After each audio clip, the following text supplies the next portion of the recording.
Bonjour et bienvenue. Merci d'être là pour cette deuxième partie de la vidéo où on s'attache à donner des clés pour progresser à l'Orcana. Euh, on a vu dans la dernière vidéo la possibilité d'avoir des decks qui vont être orientés vers certains plans de jeu spécifiques qui peuvent être gagner le plus rapidement possible en faisant la course et en s'arrangeant pour pas être perturbé, ou alors à l'inverse, perturbé, ou d'autres possibilités. Vous pouvez retrouver les liens pour la première vidéo dans la playlist aussi. Euh, pour ça, l'Orcana propose 6 couleurs et ils ont réussi à donner à chaque couleur une identité particulière, une identité qui permet à certaines couleurs de faire ce que d'autres ne permettent pas de faire.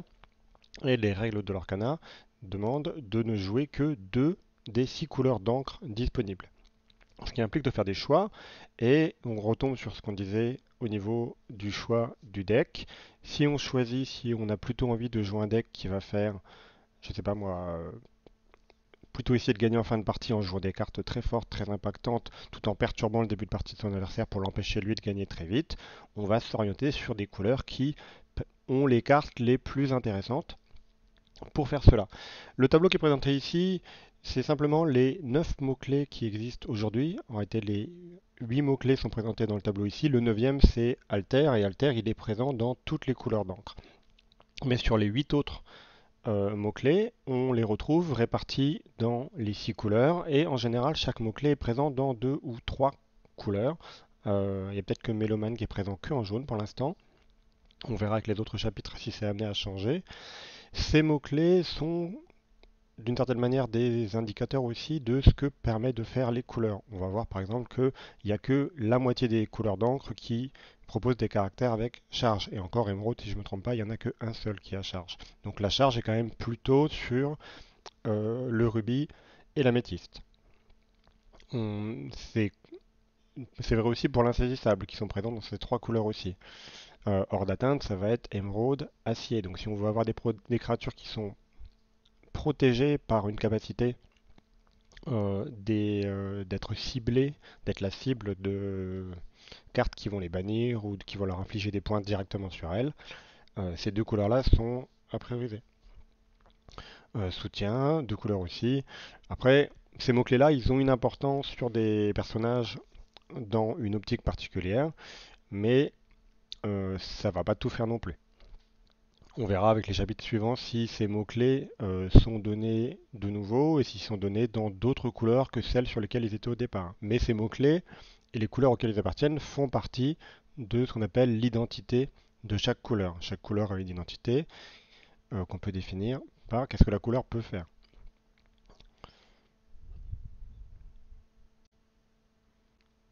Donc sur la diapo suivante, j'ai fait une petite sélection des créatures, des cartes, pardon, dont des personnages, pardon, emblématiques de chacune de ces couleurs, et emblématiques dans le sens où ils vont particulièrement bien représenter ce que sait faire chaque couleur. Donc on va essayer d'aller assez vite, le but c'est pas de faire une explication de chacune des cartes, ça va être de souligner pour chaque couleur qu'est-ce qu'elles savent vraiment bien faire. Donc on va commencer par émeraude. Émeraude se souligne notamment par le fait d'avoir des créatures avec une très bonne capacité à lorer. Donc on va avoir des créatures à 2, 3 coups d'encre qui lorent pour 2 et des créatures à 4, 5 et plus qui lorent pour 3.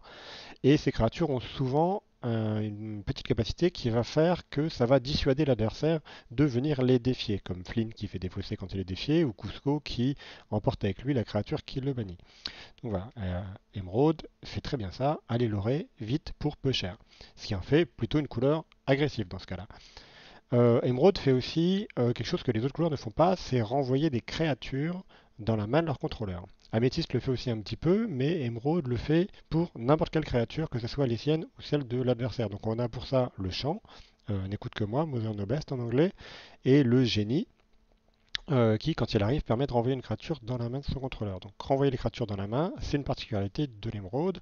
Une autre particularité de l'émeraude, c'est des créatures insaisissables qui vont permettre d'aller chercher du lore tranquille en étant à peu près sûr de ne pas se faire défier par le premier venu. Donc voilà pour émeraude. Ensuite, on a acier. Les particularités de acier, ça va être la capacité de briser des objets. C'est la seule couleur aujourd'hui qui peut briser les objets. On a notamment la bête et une action qui permet de le faire. La bête, elle a des très bonnes stats. quand elle arrive, elle peut briser un objet, mais même s'il n'y a pas d'objet, au pire, on va quand même pouvoir la jouer pour profiter de sa force et sa volonté, son endurance et sa capacité à l'aurer. Acier, c'est aussi la seule couleur qui permet actuellement de mettre des blessures directement sur des créatures, que ce soit avec Tinkerbell qui est ici ou Tuons la bête qui permet de mettre des blessures à toutes les créatures adverses, ou alors avec des actions qui ne sont pas représentées ici, Fire the Cannon et Fracasser qui permettent de mettre des blessures ciblées sur une créature, un personnage. Une autre capacité de acier, ça va être de piocher des cartes supplémentaires, mais toujours associées à une contrepartie. C'est-à-dire qu'en acier, on va souvent piocher, défausser. On a ce rêve bleu, on a le petit Simba qui permet de faire ça, et on a aussi une action qui fait piocher 2, défausser 2. Donc on pioche, mais on défausse, et dans le cas de ce rêve bleu, c'est l'intégralité des joueurs qui vont piocher, défausser. On a le miroir de la bête qui permet lui de piocher, mais conditionnel. Il faut pour ça ne pas avoir de carte en main.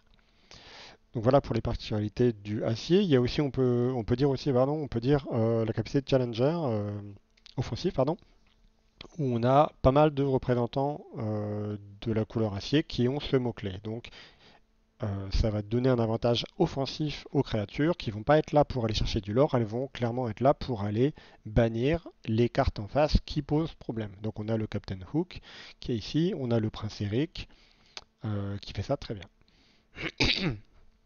Ensuite, Ruby. Les particularités de Ruby, ça va être des cartes qui vont permettre directement de bannir une créature. Sans passer par lui mettre des blessures, directement on prend une créature et on la bannit avec Souffle du Dragon, avec la Maléfique qui fait comme un Souffle du Dragon quand elle arrive en jeu, mais qui va ensuite rester pour avoir une capacité à l'aurer et à aller défier d'autres créatures. Et on a Be Prepare, qui est une carte assez iconique pour Ruby, qui permet de bannir l'intégralité des créatures du champ de bataille. Donc là, on bannit simplement directement.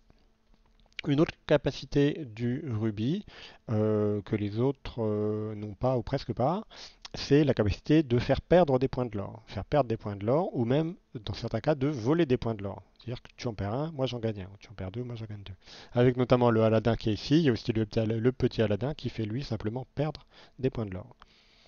Une autre particularité de Ruby, ça va être la capacité à désengager ses créatures. Une créature engagée, parce qu'elle a chanté, parce qu'elle est partie à l'aventure, ou parce qu'elle a défié, si elle reste engagée, elle est vulnérable. Si elle est désengagée, elle est déjà beaucoup moins vulnérable. Donc on va avoir pour ça le bouclier de vertu, et aussi notamment une créature le fou, qui quand elle arrive permet de désengager une autre créature. De manière à soit la réutiliser pour aller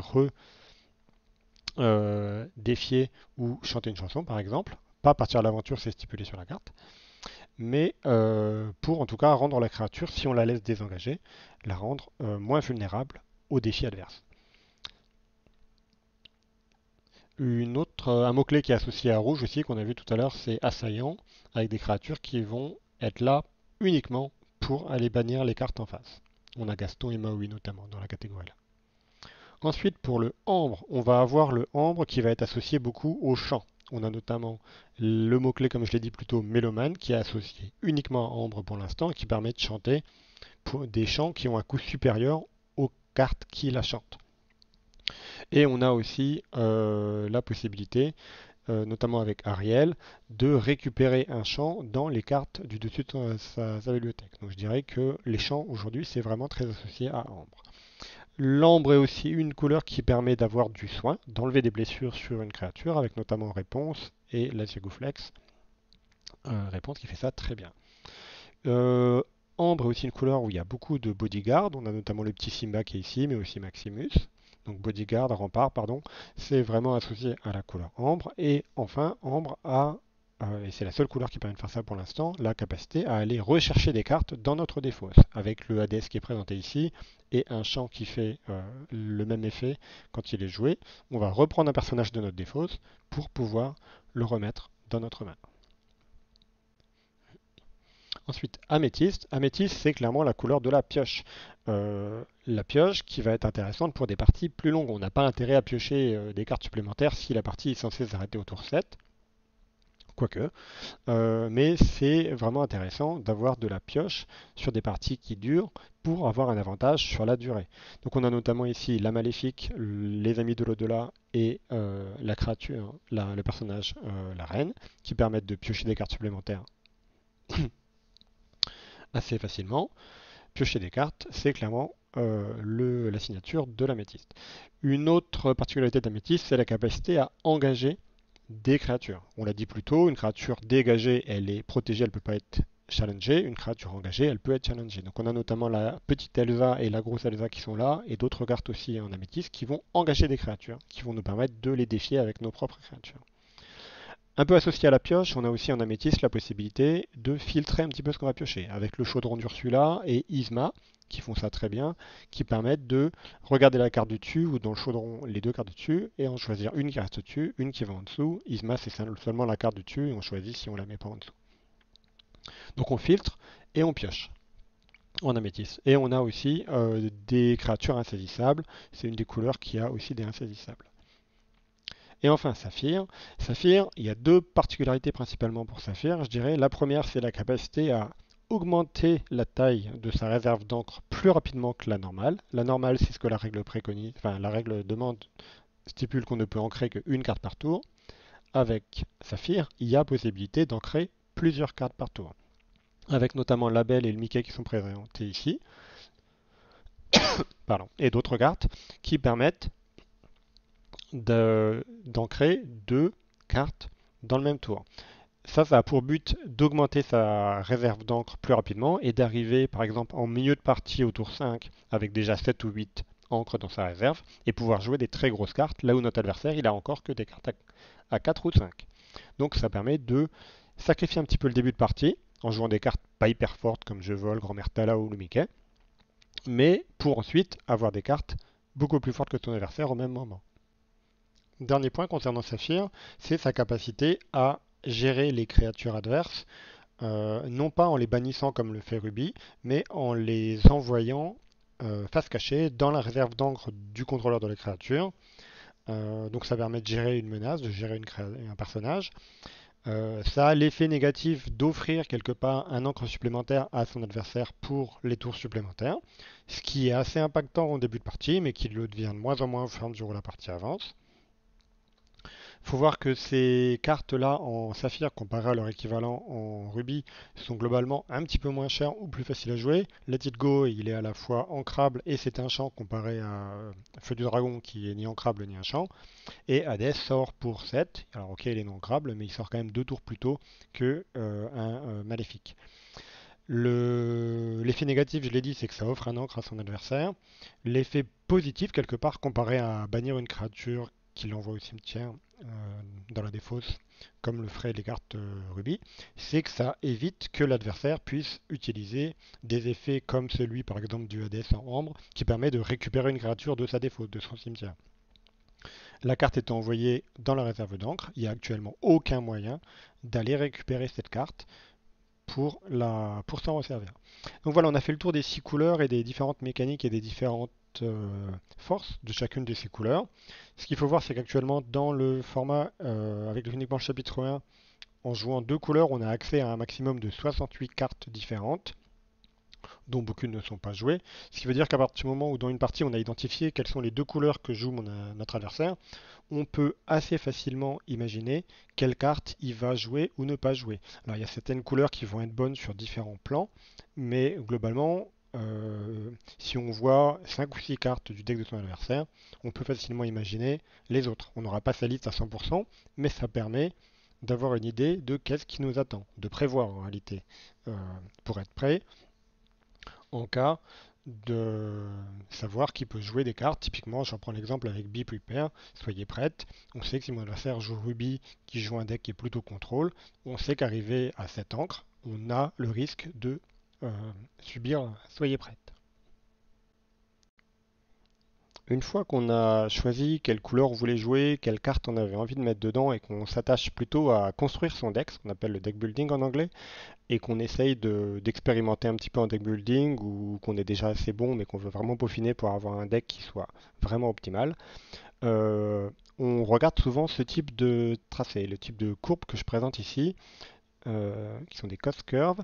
Ça représente le nombre de cartes à chaque coup d'encre qu'il y a dans le deck. Et là, on voit notamment les différences qui ressortent entre des decks qui vont être censés être très agressifs.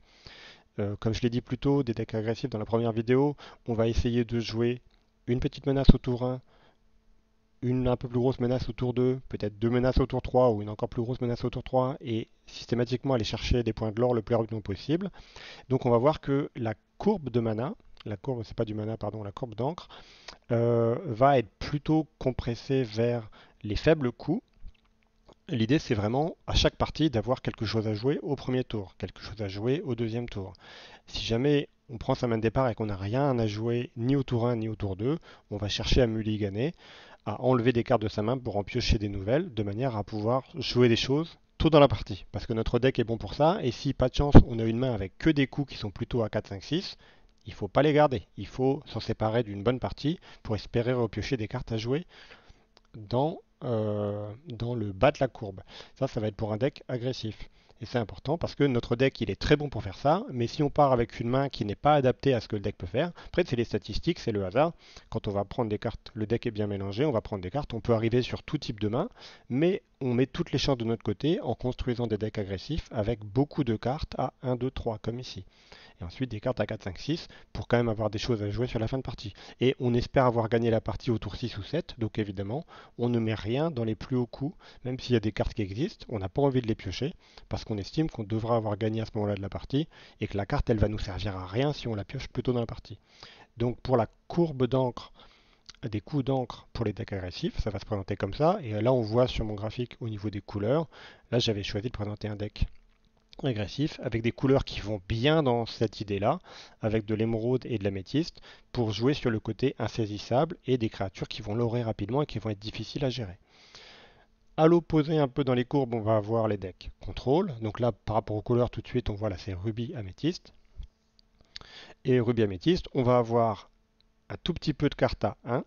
On va avoir beaucoup de cartes à 2 et à 3, mais qui vont surtout être des cartes qui vont être des cartes de gestion ou des cartes qui vont permettre de se donner un avantage pour plus tard dans la partie. Typiquement, mes amis de l'au-delà, c'est une carte qui ne fait rien au moment où on la joue. Elle ne nous apporte pas un avantage sur notre adversaire en termes de lore, en termes de capacité à faire des choses. Tout de suite, elle nous donne un avantage justement sur la suite de la partie. Elle nous donne une carte supplémentaire dans notre main qui pourra nous servir plus tard dans la partie. C'est pas la carte qui va renverser la partie au moment où on la joue, elle va nous permettre de renverser la partie grâce à son effet, mais beaucoup plus tard. Ou en tout cas plus tard. On voit qu'il n'y a rien à 4 dans le deck ici, et par contre on va avoir à partir de 5, on va avoir encore 11 cartes ici à 5, 8 cartes à 7, des cartes à 8, et même les cartes à 9, du coup ici on se doute que c'est les dragons maléfiques, où il y en a 4. Donc beaucoup de cartes, globalement on a la moitié du deck je dirais qui sont à 4+, même à 5+, et qui vont permettre d'avoir un gros avantage en fin de partie si on arrive à faire traîner la partie jusqu'au tour 7, 8, 9, comparé à ces decks-là qui vont toujours être contraints à jouer des créatures avec des bas coups. Ici, on va pouvoir jouer des cartes extrêmement impactantes avec des coups à 7, 8, 9. On retourne vraiment la partie. On va avoir des cartes qui vont faire piocher, qui vont pouvoir gérer à elles toutes seules plusieurs créatures. Ça va être vraiment très bon. Par contre, pour arriver jusqu'à cette fin de partie, on va devoir jouer des petites cartes pour empêcher, perturber l'adversaire sur le début de partie. Et enfin, le troisième type de deck où on peut présenter une courbe de coups en encre, on est sur les decks mid-range, donc ils sont censés se placer à mi-chemin entre les decks agressifs et contrôle, où le but c'est vraiment d'être excellent en milieu de partie. Donc on va avoir un petit peu d'outils de contrôle pour pas que les decks agressifs puissent gagner trop rapidement. On va avoir vraiment une très bonne sélection des cartes sur les cartes à 4, 5, 6 3, 4, 5, 6 même, pour avoir des cartes vraiment intéressantes qui vont nous donner un avantage tout de suite ou plus tard sur la partie pour la faire traîner un peu, des cartes qui vont être dures à gérer, des cartes qui vont vraiment nous apporter un gros avantage, qui vont permettre de mettre en difficulté les jeux contrôle à ce moment-là de la partie, dans les tours 4-5, et on a quand même des cartes qui vont jusque 5, 6, 7, avec des cartes qui vont permettre de nous apporter quelque chose aussi sur la fin de partie. Et là notamment un 7, je suppose qu'on est sur le gros Stitch asset qui permet de piocher 2 quand il arrive avec des stats vraiment conséquentes, qui permettent de rivaliser avec les plus grosses cartes des decks contrôle. Et on va voir parmi les cartes là, par exemple, là donc on est sur du ambre acier, des cartes qui permettent de récupérer les meilleures cartes de son cimetière avec Hades par exemple, pour pouvoir les rejouer, rejouer des réponses, rejouer des cartes qui vont avoir des effets d'arrivée en jeu intéressants. Et voilà, midrange, on va vraiment être sur une stratégie qui se pose un petit peu au milieu des deux autres, mais vraiment accentuée sur la flexibilité et l'adaptabilité.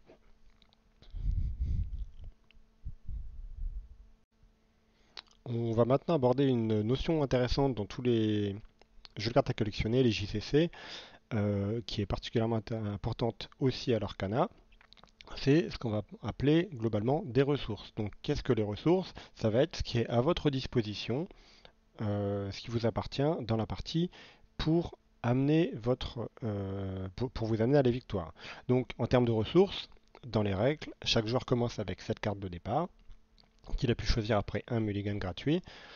Et ces 7 cartes-là, elles vont être nos ressources de départ. On a tous cette carte, et en début de partie, on a 0 encre disponible en jeu et 0 point de l'or. Ces cartes-là, en réalité, qu'on a dans notre main, on va les transformer. Ça va être les ressources, il y a les cartes en main, il va y avoir les encres dans notre source d'encre, il va y avoir les items, les objets ou les personnages que l'on pose sur le champ de bataille. Tout ça, ça va être des ressources. Et en réalité, on transforme. On va faire un processus de transformation. Une carte dans la main, on va la transformer, par exemple un personnage, on va le transformer de carte dans la main, du statut de carte dans la main au statut de personnage sur le champ de bataille, en payant de l'encre. Donc pour ça, il va avoir de l'encre. Donc on va transformer la ressource carte dans la main en ressource personnage sur le champ de bataille.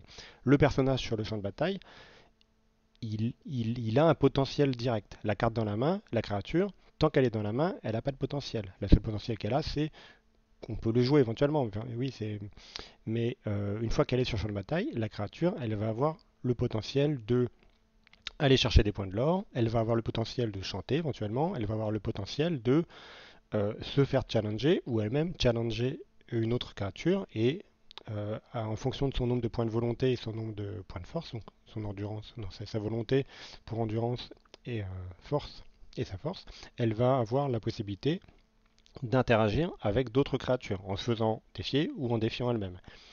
Donc au départ on a une carte dans la main, on la transforme en créature sur le bataille, donc on a une nouvelle ressource, on a transformé sa ressource carte dans la main en ressource créature champ de bataille, et cette créature champ de bataille, elle a des possibilités, elle a un potentiel. Et ce potentiel, il est multiple. On a vu qu'on avait des choix. À chaque tour, on a le choix de partir en quête, de laisser son personnage détaper ou éventuellement d'aller défier un personnage adverse. Et c'est toutes ces petites décisions qui vont faire la différence entre une partie qui va se dérouler bien et on va gagner, et une partie qui va se dérouler mal et on va perdre. Quelle ressource je transforme en quelle autre ressource? On l'a dit plus tôt dans la partie, je parlais du champ Mes amis de l'au-delà. Tant que la carte est dans la main, c'est une carte. Quand on la joue, globalement, elle ne fait pas évoluer l'état du jeu dramatiquement. Quand on la joue, elle va juste nous faire avoir. On va passer de, si on avait 3 cartes en main, on va avoir 4 cartes en main une fois qu'on l'a joué. On verra plus tard ce système d'échange de ressources plus en détail. Mais voilà, c'était pour mettre en lumière la notion de ressources. Comme autre ressource qu'on va avoir, que les gens oublient souvent, on va avoir les cartes dans le cimetière. Les cartes dans le cimetière, notamment quand on joue ambre, mais peut-être à l'avenir avec d'autres couleurs aussi, ça reste aussi une ressource, dans le sens où c'est quelque chose auquel on peut avoir accès pour faire des choses. Une autre ressource qui est souvent oubliée, qui est pourtant très importante, c'est un peu une notion de temps. Alors pas en temps le chrono, alors c'est vrai que dans les tournois, quand la manche commence, il y a un timer qui est lancé, il y a un chronomètre qui est lancé et on doit finir la partie avant un certain temps. Ça, pour un bon respect du fair play dans la partie, il faut essayer de jouer rapidement et de pas essayer de gagner en utilisant cette mécanique-là. C'est pas fair play du tout.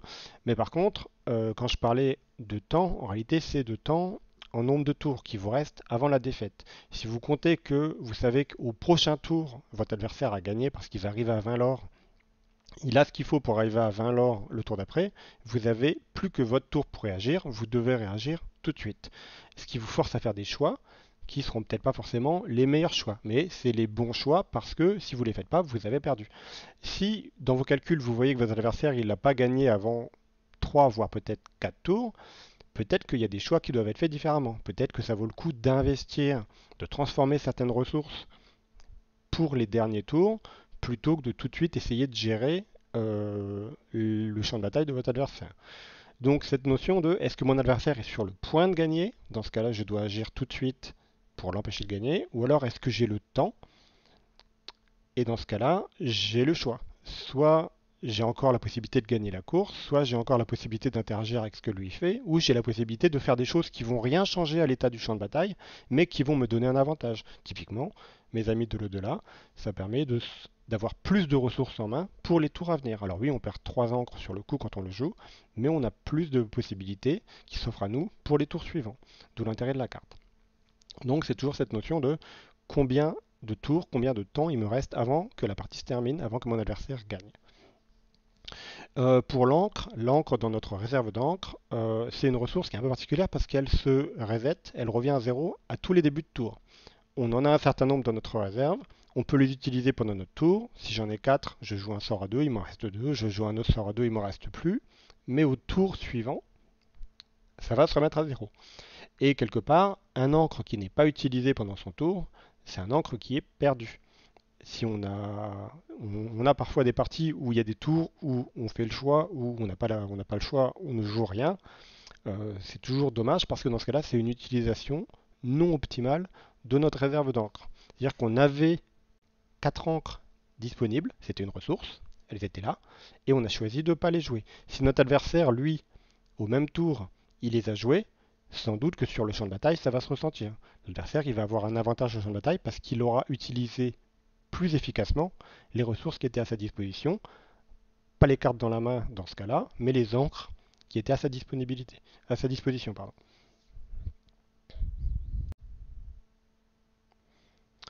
Et donc la suite par rapport à tout ce que je viens de dire, c'est de se poser les bonnes questions au bon moment. C'est-à-dire à tout moment de la partie, quel est mon plan de jeu pour les X prochains tours? Ça peut évoluer. Il y a certains jeux, typiquement les jeux mid-range, qui vont pas toujours être dans le même rôle. Ils vont pas toujours être dans le rôle de l'agresseur, celui qui veut gagner vite. Ils vont pouvoir varier. Mais cela dit, un deck agressif doit aussi savoir se positionner face à un autre deck agressif, lequel de nous est en train de gagner la course. Et en termes de gestion des ressources, c'est très important de toujours se poser la question, est-ce que j'ai besoin de plus d'encre? On voit beaucoup des parties où les gens ils savent qu'ils ont le droit de ancrer une carte par tour dans la réserve et ils vont le faire avant toute chose, avant de se poser plus de questions. Et on voit des parties qui se terminent où les gens vont perdre la partie et pendant les 2 derniers tours de leur partie, ils auront ancré des cartes sans avoir utilisé l'encre produite par ces cartes ancrées. Et finalement, ces cartes-là, elles auraient été mieux dans leurs mains. Ils auraient peut-être mieux fait de ne pas les ancrer et de les jouer.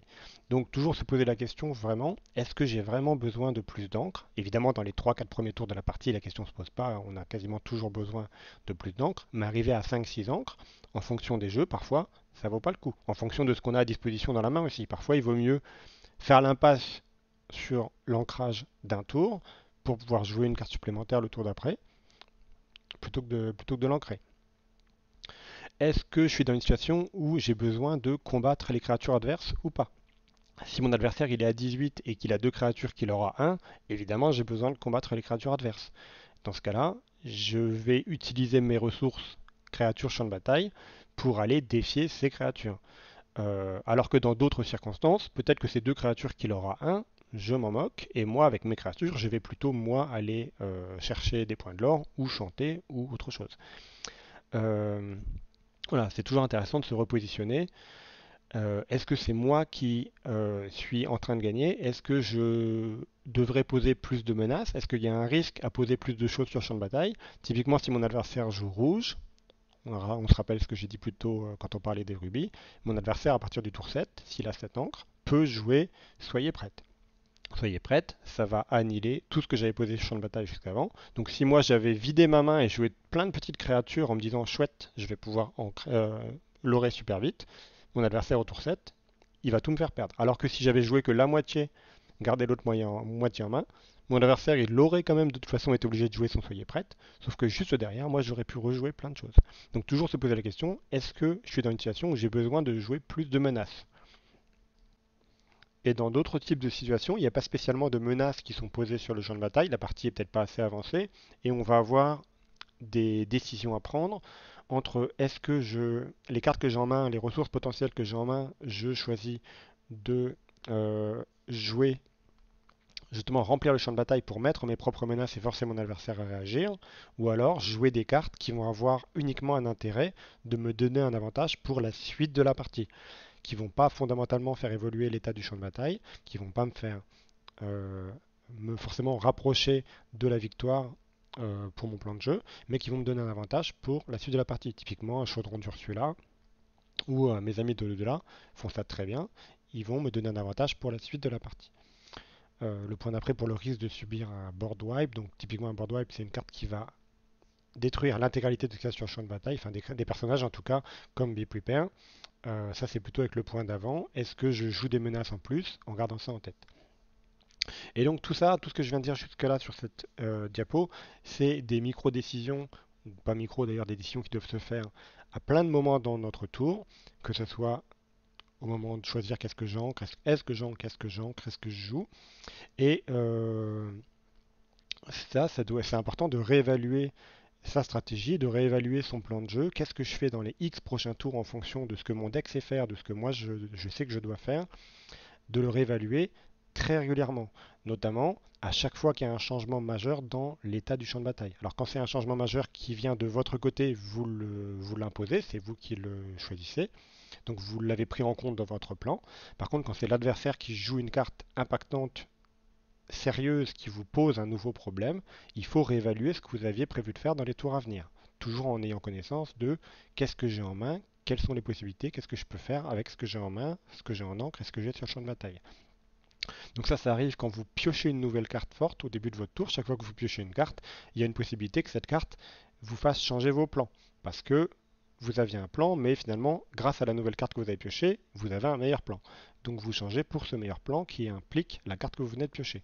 Ou alors, régulièrement, quand votre adversaire, lui, va jouer une carte qui va interférer avec vos plans, ou qui va vous forcer à changer vos plans. Si vous pensiez que vous avez la victoire parce que mathématiquement vous comptiez, c'était vous qui allez arriver en premier à 20 l'or, votre adversaire joue, je sais pas moi, deux Cusco coup sur coup, peut-être que maintenant c'est lui qui va arriver à 20 l'or en premier et du coup c'est vous qui êtes dans la situation de je dois réagir, il faut que je réévalue ce que je pensais faire dans les tours à venir.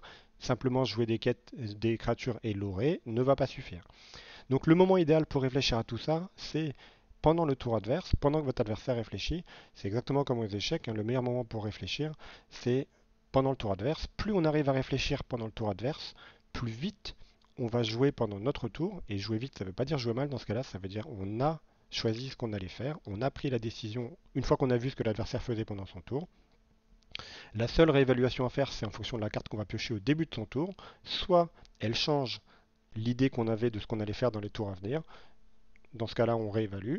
Soit elle ne le change pas, et dans ce cas-là, on peut jouer très vite. Et là encore, comme aux échecs, l'avantage, c'est que plus on joue vite, moins ça va laisser le temps à l'adversaire pendant son tour, pendant notre tour, pardon, d'y réfléchir.